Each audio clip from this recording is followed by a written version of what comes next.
Hello YouTube, welcome back to Custom Build Studios. Today we are going to build a PC which is actually built from an office PC. In sense we are upgrading an office PC to a gaming PC by adding some parts and perks. The main thing that we have added to this PC is the graphics card, and we have done some visual upgrades on it. We have added a power supply, an SSD and a good cabinet with proper CPU cooling, and we also added a RAM which makes the PC play games.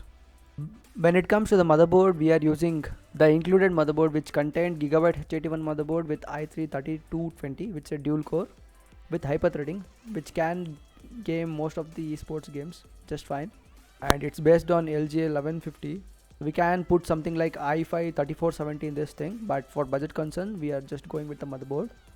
To pair with the processor, we are going to install a graphics card which is RX 550, specifically from BioStar 2GB model. It can play all games in 1080p low settings and 900p medium to high settings just fine. And this is the go-to card that we have to go to in order to upgrade. It's faster than Nvidia's GT 1030. So when it comes to the boot drive, we are going to use Crucial BX500 SSD. This is 2020 and we don't want to deal with hard disk. We're also installing an 8GB DDR3 Corsair Vengeance 1600MHz RAM in order to game properly, and 8GB is must in 2020.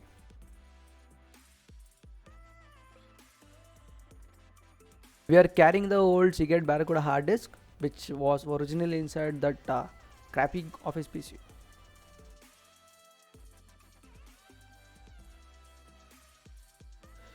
We are also including some RGB fans which makes the PC look better and the cooling efficiency better. We are throwing away this garbage shit of a cooler which came with Intel processor along with the bomb kind of power supply and that crappy cabinet. To replace this shit of a cooler, we are going to install Antex A30, an entry-level budget cooler which does the job way better than Intel's stock cooler. To stop PC from exploding, we are also using a VP41580 plus white certified power supply. For the cabinet, we are using Ant Esports 100TG cabinet which has power supply stored and tempered glass side panel and front acrylic, which makes the PC look way better. When all the parts are out of the way, let's start the build. So initially we start with the motherboard. The processor is pre-installed inside the socket as it came with the PC. Now we have to, in order to know more, see the manual ones. After the clips are attached, it's time to install the cooler. To do that, just apply the thermal paste which is included inside the box of the cooler and seat the cooler, close the clips.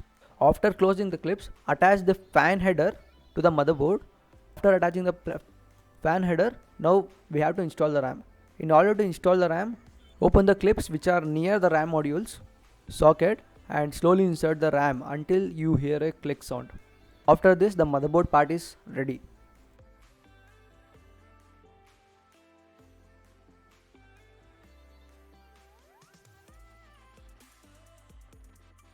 When motherboard part is out of the way, let's start with the cabinet. So fit all the necessary fans that are needed to the front and the back side of the cabinet. After that, close the front panel where two fans were installed and route all the cables. Now it's time to install the power supply. To install the power supply, we can see the power supply stored bottom. We have to slide in the power supply from the behind and put all the screws which are put inside the power supply screw hole. After installing the power supply, it's time to install the storage devices which are SSD and hard disk. Route all the cables that are necessary for SSD and hard disk, and after that we have to install the IO shield before installing the motherboard. To install the IO shield, take the IO shield and press it near the IO panel of your cabinet where back USB and VGA ports come. We have to be careful here because we may cut our hands. After installing the IO shield, now it's time to install the motherboard. To install the motherboard, check whether all the standoffs are in the place and insert the 8-pin EPS connector for CPU supplementary power to the motherboard and slowly down the motherboard. Align the motherboard with the IO shield and screw all the screws which are necessary. After screwing the things, attach the 24-pin ATX connector and all the SATA connectors that are needed.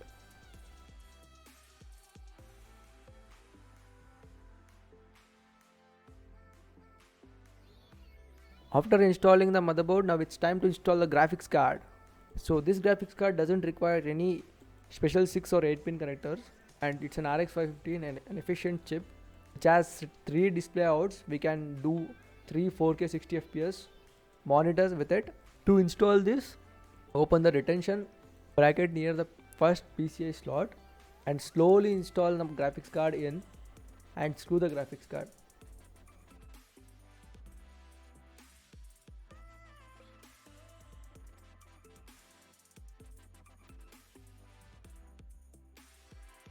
The most hard part here is to cable manage.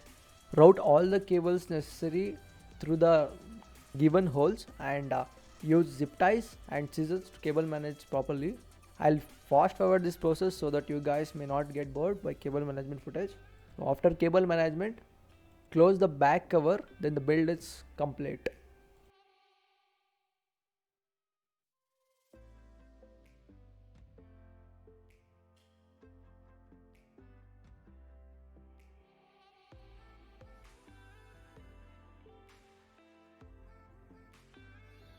The PC worked just fine, and I went to the BIOS and changed the settings legacy back to UEFI so that we use secure boot and boot Windows and install Windows properly. So the PC build is complete. Thanks for watching. This is Kiran from Custom Builds. See you once again. Bye.